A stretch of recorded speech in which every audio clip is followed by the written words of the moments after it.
When ancient civilizations are unearthed, mysteries are revealed about its people, what they did, how they survived, and who they were as social beings. As archaeologists discover artifacts, they gain insight into a culture's values, beliefs, and attitudes.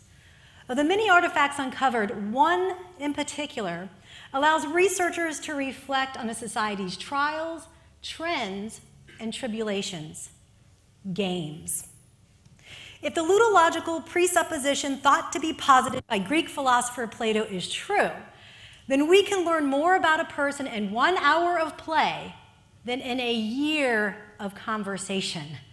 Because play is embedded in human psychology, and games are inherently a part of our origin. They are a means of sustaining social connectivity.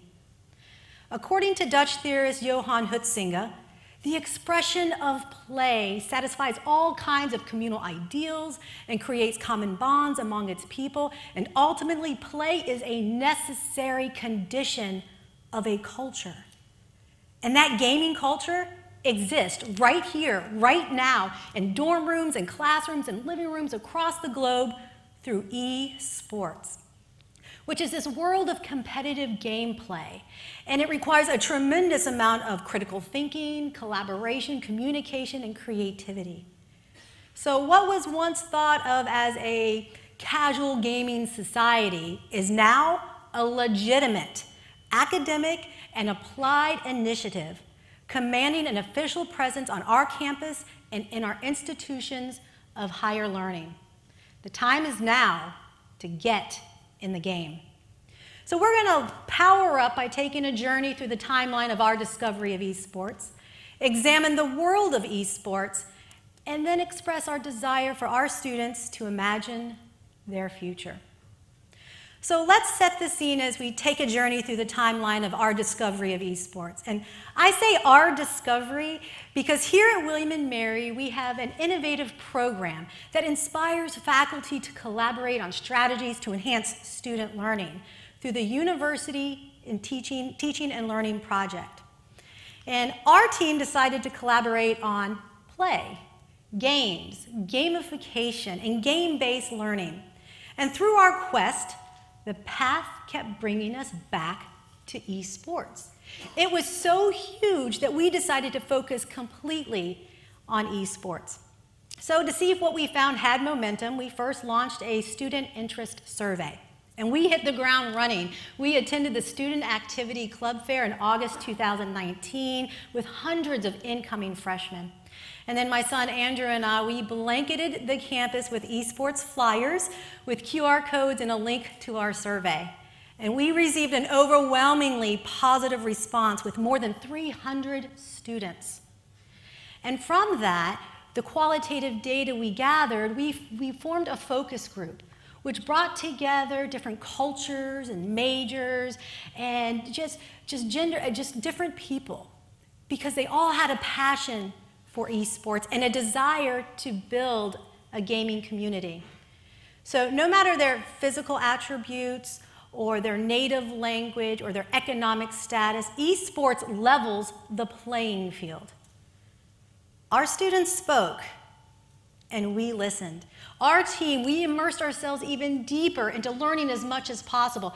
We attended an information technology conference, the NACE, National Association of Collegiate Esports Conference, and even an esports summit to educate ourselves as much as possible so that we can provide our students with the best esports experience.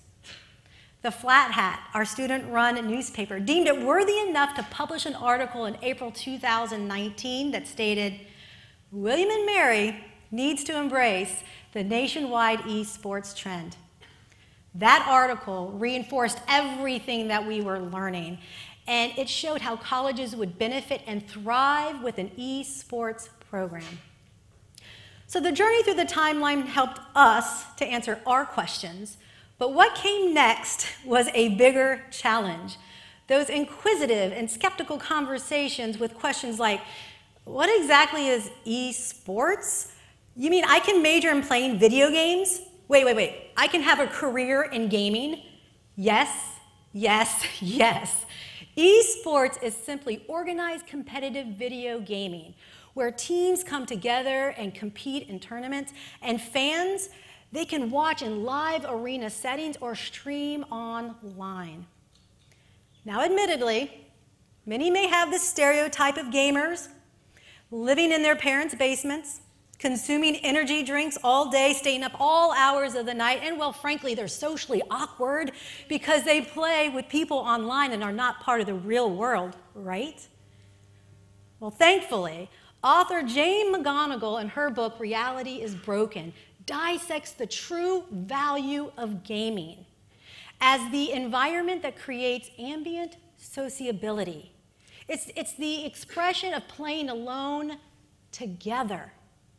I mean, what better way to bring people out of their parents' basements than to tap into their shared historical framework of gameplay and put it into an organized setting with trained professionals so we can address some concerns such as violence in video game, physical and mental wellness of our players, toxic environments through discriminatory language, or even addiction. Because the phenomenon of esports will happen, whether we get in the game or stand on the sidelines. And esports is influencing culture today. If you were to Google LOL right now, you might think it would come up as laughing out loud. Actually, the top hit is the popular game League of Legends, along with other games like Overwatch, Fortnite, 2K, Rocket League. All right?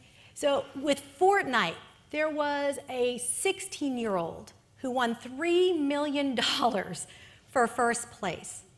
So the growth of esports is exponential, and it's becoming mainstream. So whether we embrace it as an academic way or the student involvement, thing to remember is it's now time to value student engagement and participation. So our timeline through the journey of understanding esports has ultimately landed us on the expression and helping students to imagine their future. Being in the classroom is an absolute privilege for me. And I brag that I never work a day in my life because I get to hang out with some amazing students. I mean, you guys really are cool. Okay? I get to learn about your interests and your research, and in my class, you learn how to communicate those brilliant ideas. But I want to ask you, why did you come to William and Mary? Was it for the stellar academics, the beautiful campus, the opportunity, the diversity? Did you know that William and Mary boasts more than 450 student clubs and organizations?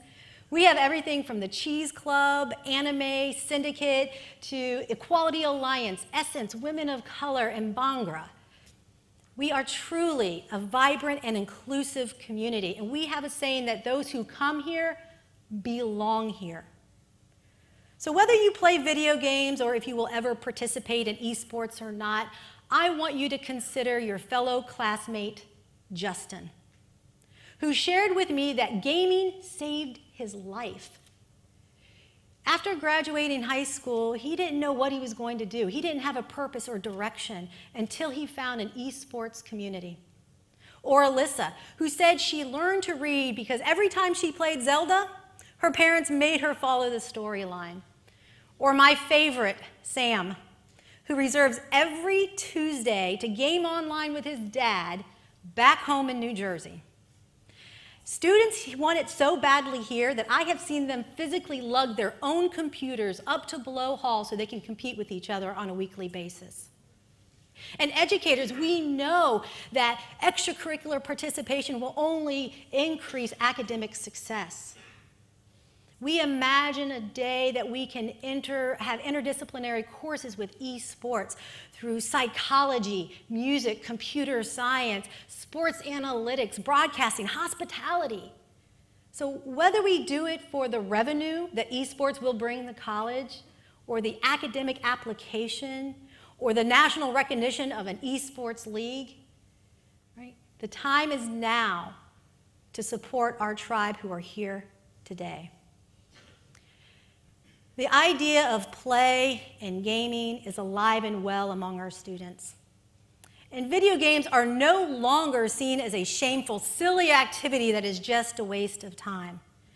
Let us meet our students where their passions are and guide them into an education through a shared historical framework of play within the growing world of esports. So this afternoon, we've taken a journey through our timeline. We've understand what esports is, what it can do and bring to colleges, and how students can imagine their future. So let's encourage future tribe scholars coming to William & Mary for our tradition to stay for their future. It's time to play the long game and level up. Game on. Thank you.